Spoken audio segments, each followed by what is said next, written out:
Olá pessoal, tudo bem com vocês aí de casa? Hoje a gente não vai demorar não, a gente vai começar, assolado aí num papo super legal. O que acontece? Existem várias pessoas que procuram, entender o porquê algum familiar deixa o seu ente querido numa casa de repouso, o porquê, qual é a situação, o que levou essa pessoa a procurar um lar de idosos. E nós vamos falar sobre isso com uma pessoa que tem entendimento do assunto, Um médico, ele é graduado em medicina e doutorado em gerontologia, presidente ou vice-presidente da ABRAS, que é uma associação brasileira de Alzheimer. Então, é uma associação riquíssima de assuntos importantíssimos da nossa época. E eu estou falando do Dr. José Mário Tupinambá Machado, Dr. Tupinambá. Pois não. Tudo bem? Graças a Deus. Seja muito bem-vindo à Maturidade, Um programa onde nós levamos conhecimento e até divertimos um pouco o pessoal de casa. Sem dúvida. Tudo Acredito bem? que a gente possa conversar e que a gente possa contribuir de alguma forma. Que bom. Como é ser vice-presidente de uma associação? Eu fui presidente, durante 2 gestões e agora eu sou vice-presidente. A doutora Uiara é a atual presidente. A ABRAS é uma associação brasileira que olha para as demências e procura democratizar a informação, fazer com que a população, de um modo geral, tenha acesso a informações de impacto, educação e saúde em relação à demência. Eu falo demência porque é um termo amplo, mas principalmente representado pela famosa doença de Alzheimer. Tem outras que levam a ser demência, mas não é o Alzheimer. Mas a grande maioria das demências tem como causa a doença de Alzheimer. Então, a associação foi durante muito tempo chamada de Associação Brasileira de Alzheimer. Hoje é a Associação Brasileira de Demência. Que abrange todas. Exatamente. Falando disso, o que leva um paciente seu chegar lá e você vê a condição que esse paciente está e fala com a família ou chega ao assunto de colocar essa pessoa numa casa de repouso? O que influencia? Geralmente a família pede socorro, Hoje nós temos uma estrutura familiar muito diferente de estrutura familiar de 30, 40, 50 anos atrás. Então a mulher trabalha, o marido trabalha, o filho trabalha, o neto trabalha e estão diante de uma situação de dificuldade de prestar assistência, prestar cuidado, dar o suporte adequado para o indivíduo de idade avançada. Então, geralmente, esse indivíduo tem algumas necessidades, tem algumas demandas, é difícil de ficar só em casa, Sim. Difícil de ter uma companhia, difícil de quem dê apoio, difícil de quem preste alguma proteção, e essa vulnerabilidade leva a uma insegurança da família. Mas, por uma questão cultural, principalmente da América Latina, existe sempre esse sentimento de culpa. Claro. Eu estou abandonando, existe a famosa frase, uma mãe cuida de 10 filhos, 10 filhos não cuidam de uma mãe.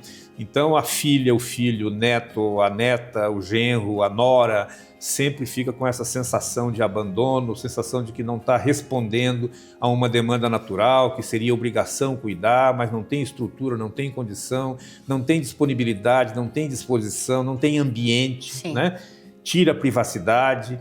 Então, é sempre uma angústia, é sempre uma dificuldade, é sempre uma polêmica, E a gente tem que entender, mas o que é o abandono para você?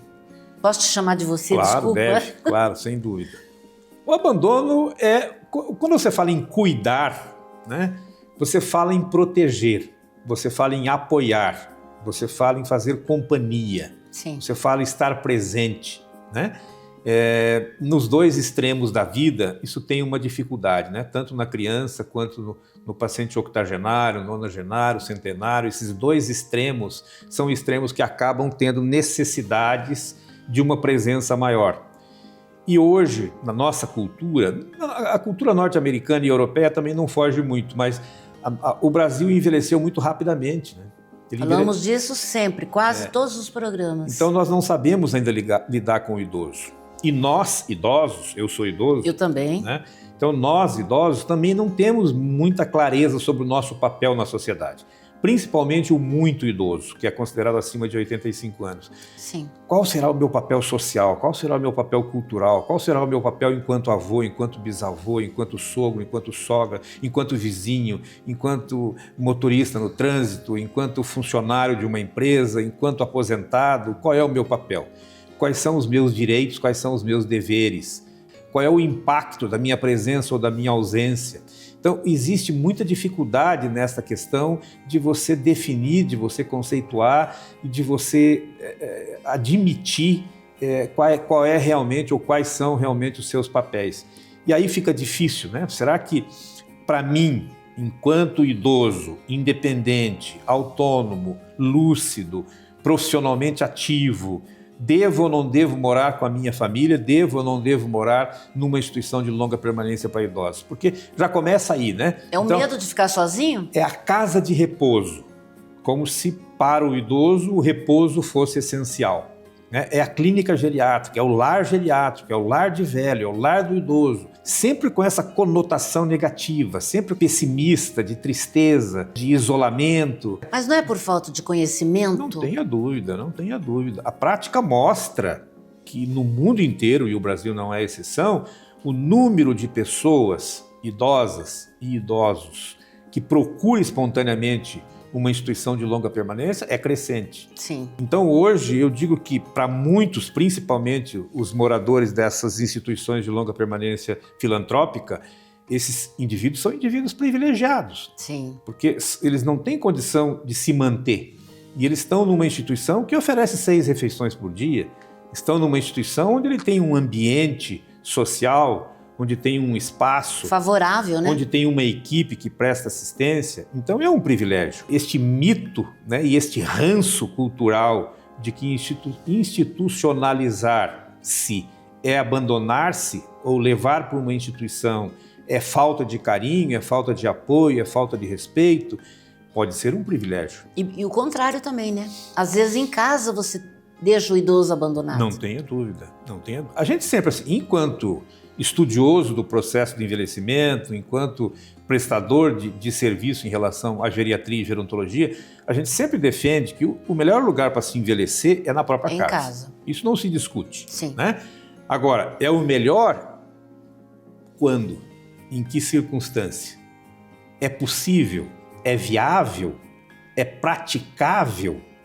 Porque muitas vezes não é. Sim. Né? E quando não é? Você vai insistir? O que fazer? O que fazer? Então, mas eu acredito que isto, no tempo, tem o seu momento em que esta cultura vai se transformar numa rotina. Eu acho que a gente já está mudando muito, porque você falou em 30, 40 anos, não. Como proprietária de um lar, o que eu penso? Há 10 anos atrás, eu já estou há 17 anos, há 10 anos atrás, há 17, era muito diferente. Era um asilo, onde a palavra pesava muito. Então, quando trazia alguém aqui, falava assim, ai, mas eu vou deixar meu pai no asilo. Gente, aqui não é asilo, né?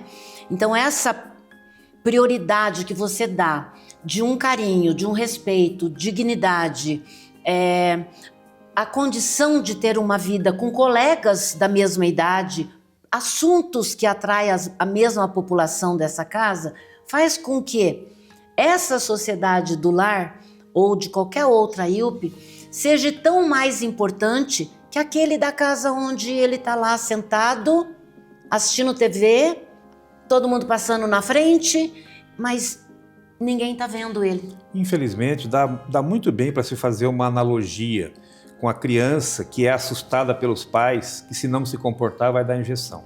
Sim. E o avô, se não se comportar, vai para um asilo. Casa de... É um castigo, né?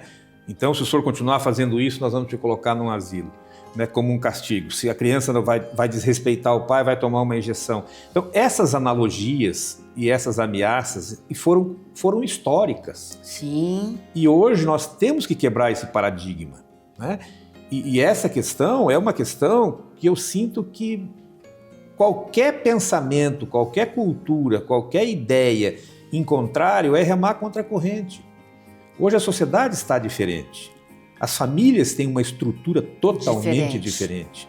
Então é uma questão de compatibilidade, é uma questão de coerência. Agora, o que nós precisamos é oferecer instituições de longa permanência para a pessoa idosa que tenha um atendimento digno, que tenha um suporte digno. A gente tem visto muito também, graças a Deus, essas mudanças em pessoas mais velhas, sabia? Aquele que pega a mala e fala assim, eu vou para uma casa de repouso. Eu vou dar uma olhada, ele liga, às vezes liga pra gente e fala assim, você pode me falar como que é aí? O que eu vou fazer se eu for morar aí? O que tem pra mim? Né? Então, já mudou muito. Olha, eu não quero morar com meus filhos, eu não quero atrapalhar a vida dos meus filhos, eu quero que eles venham me visitar, mas eu não tenho mais condição de ficar sozinha, então eu vou para uma casa de repouso. Posso ir aí conhecer a sua? Eu acho isso que é de um tempo para cá. E nós estamos vendo cada vez mais isso. Eu tenho idosos que vieram sozinhos, com a mala, e nem os filhos sabiam. E de repente, minha mãe tá morando aí, tá morando aqui. Por quê? Porque se sentem no local onde eles devem. Quando você é bebê, você tem um bebê, você leva o bebê para onde? Uma creche, você vai trabalhar, deixa lá na creche. Idoso também tem isso, né? Existe aquele idoso que não pode ficar sozinho. Agora, mesmo o idoso independente e autônomo que toma essa decisão de livre e espontânea vontade, né? Eu quero continuar passando o final de semana na praia. Sim. Eu quero continuar visitando o meu filho. Ele é livre. Né? Mas eu quero sim ter uma liberdade e ter uma privacidade. Quer dizer, se eu conheço uma instituição que me oferece a privacidade e que me respeite a autonomia, tudo bem? Então não é porque eu preciso de um apoio. Eu gosto muito da frase liberdade protegida. Sim. Quer dizer, então, eu tenho que ter a sensação de que se eu quiser ir ao cinema, se eu quiser ir ao teatro, se eu quiser ir ao supermercado, viajar, se eu quiser passar o final de semana fora, eu vou. Agora, eu sei que eu tenho o meu endereço e nesse endereço eu conto com uma equipe que me dá o suporte necessário quando eu precisar. Esta sensação é que deve organizar o pensamento de quem vai tomar essa decisão. Eu acho que tanto para a família como para a própria pessoa idosa, né? Sem dúvida, sem dúvida.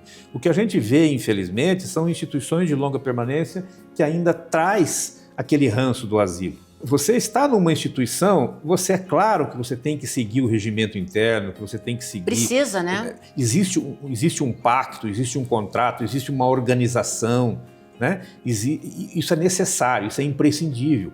Mas isso não pode roubar a individualidade. Como se fosse uma obrigação. Isso né? não pode roubar a individualidade.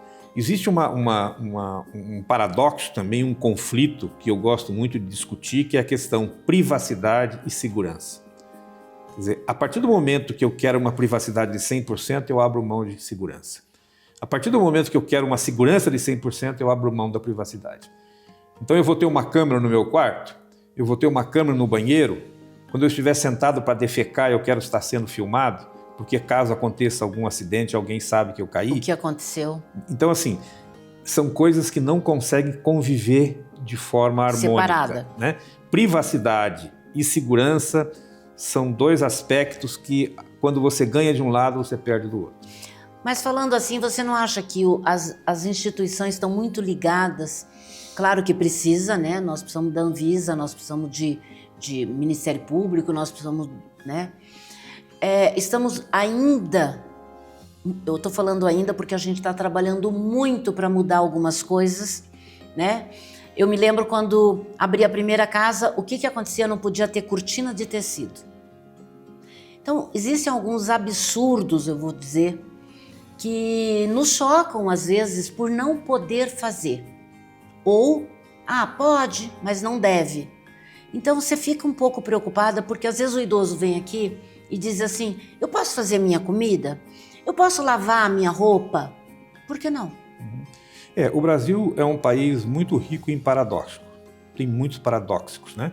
E qual é um paradoxo? Por exemplo, instituição de longa permanência no Brasil não é instituição de saúde. É uma instituição social. Então, se você for seguir a RDC, que foi atualizada agora em 2021 com pouquíssimas mudanças. Muito pouca mudança. Mas está valendo a de 2005 praticamente. Mas lá diz, instituição de longa permanência para idosos não é uma instituição de saúde, é uma instituição social. Se é uma instituição social, por que eu tenho que ter, quando há desnível, um elevador que caiba a maca? Sim. Eu não sou hospital?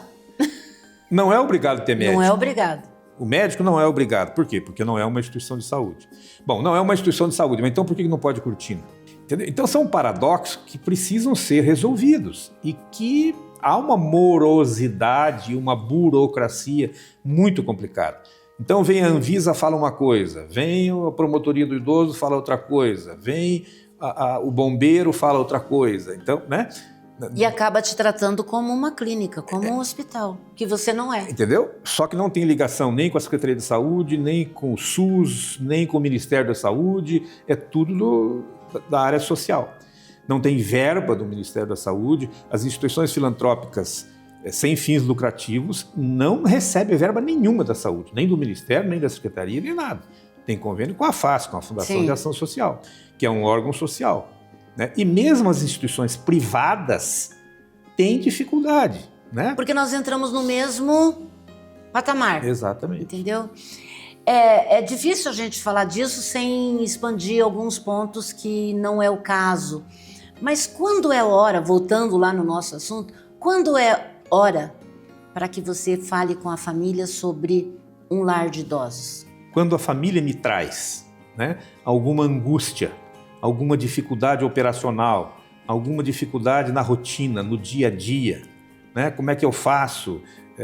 Eu tenho 2 filhos adolescentes, eu trabalho, o meu marido trabalha, o meu pai ficou viúvo, a minha mãe ficou viúva, está com dificuldade para gerir a própria rotina, está com dificuldade de cumprir a rotina de medicamentos, está com dificuldade de conviver com um funcionário da limpeza, está com dificuldade de fazer a própria alimentação, está com dificuldade de controlar suas finanças.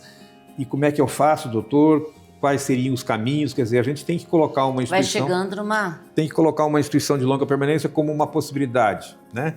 Uma possibilidade que também até pouco tempo era considerado cara e que hoje tem se mostrado mais barata do que montar uma estrutura em casa. Sim. Né? Então, são possibilidades, né? E possibilidades que, na minha maneira de pensar, devem ser possibilidades discutidas de uma forma muito democrática, muito transparente, muito espontânea, muito sincera, muito gentil, mas tem que ser discutido. E a dor desse sentimento de ser impotente traz também não é tranquilo para a família resolver, precisa de um terceiro, precisa de uma pessoa que tenha essa condição de explicar para que o familiar possa sentir-se seguro no que está fazendo. Porque a sociedade tem uma cobrança violenta, né? Além da minha própria culpa, ainda tem o vizinho, tem o parente que me aponta o dedo e diz: você está abandonando o seu pai, você está abandonando a sua mãe. Isso é pesado. Mas o contrário é interessante, né? Olha, a minha mãe agora está morando numa instituição de longa permanência. Eu vou visitá-la 3 vezes por semana. Os dias em que eu não vou visitar, ela vai passear com as amigas que residem na mesma instituição. A instituição oferece isto. Minha mãe gosta muito disto e lá tem isto. Quer dizer, até me dá um orgulho, né, de eu ter conseguido oferecer à minha mãe, ou oferecer ao meu pai ou ao meu avô um ambiente que uma condição melhor. Sabe? Por que não? Do que ficar em casa. Então, quer dizer, se você muda a maneira de ver, né?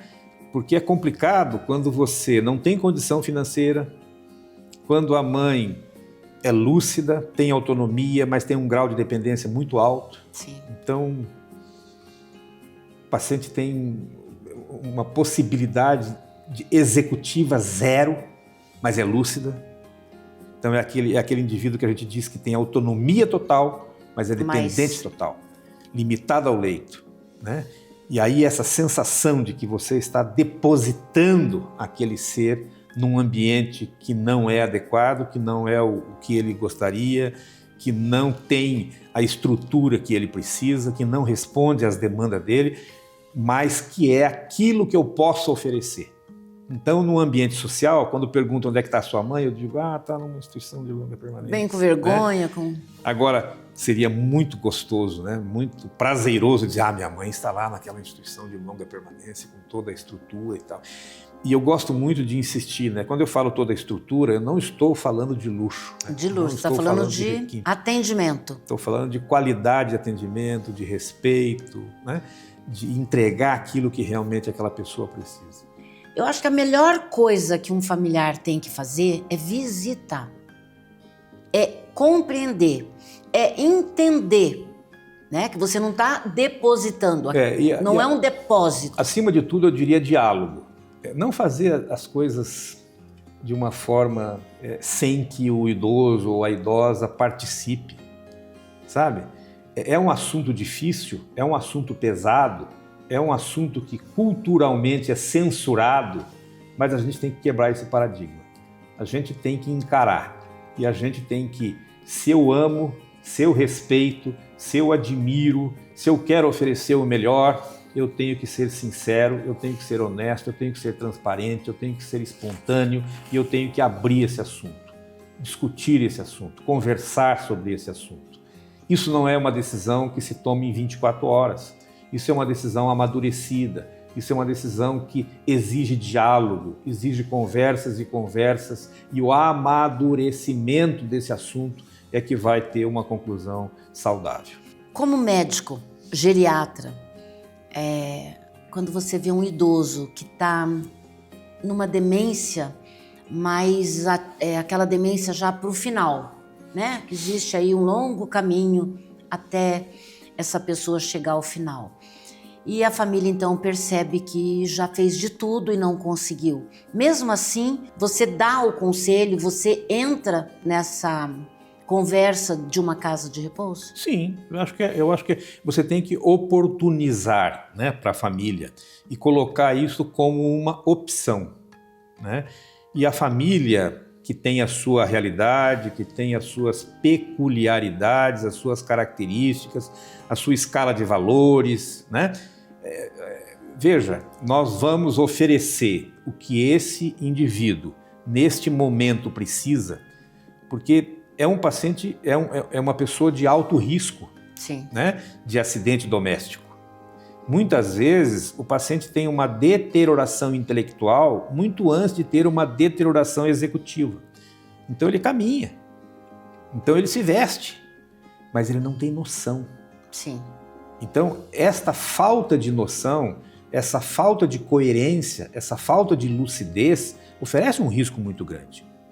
Risco de acidente doméstico. E grave, né? De se queimar, de cair, de ter, né? Então, é um momento de se perguntar, né, qual é a estrutura que nós podemos oferecer no sentido de proteger e entregar, responder a essa demanda.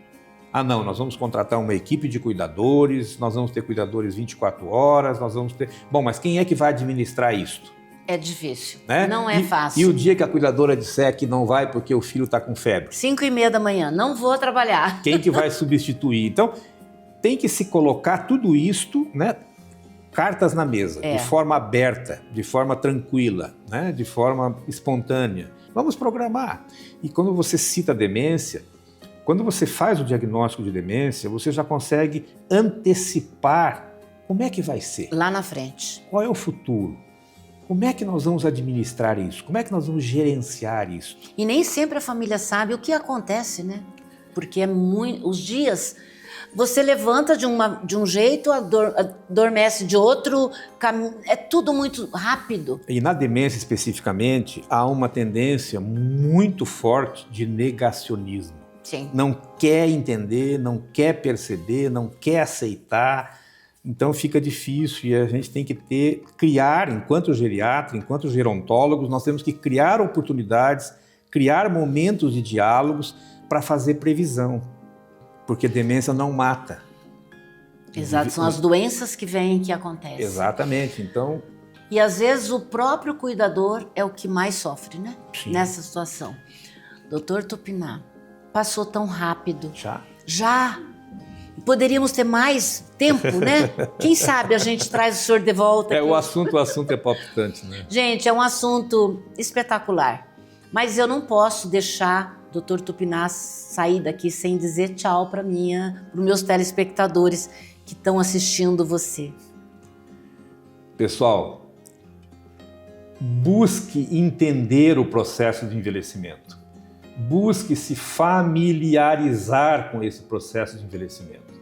Todos nós envelhecemos.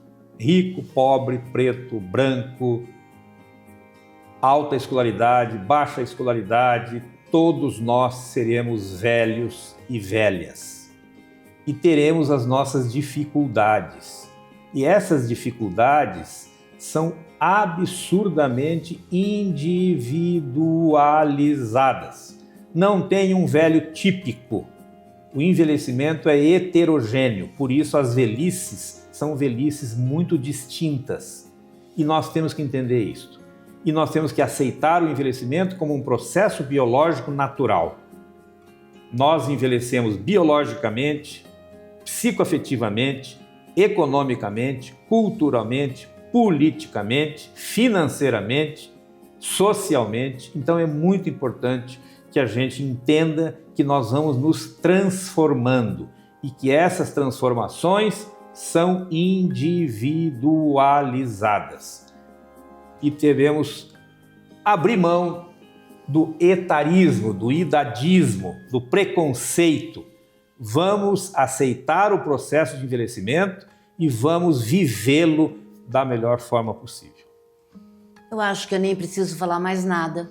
Te vejo no próximo programa.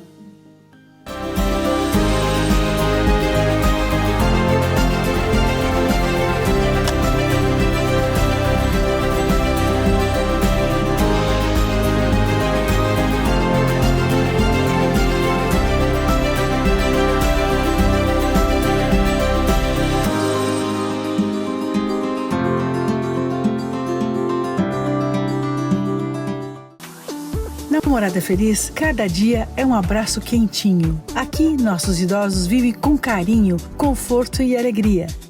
Temos atividades que aquecem o coração, cuidados especiais e um lar cheio de sorrisos. Venha conhecer a Morada Feliz, onde a maturidade é celebrada com amor.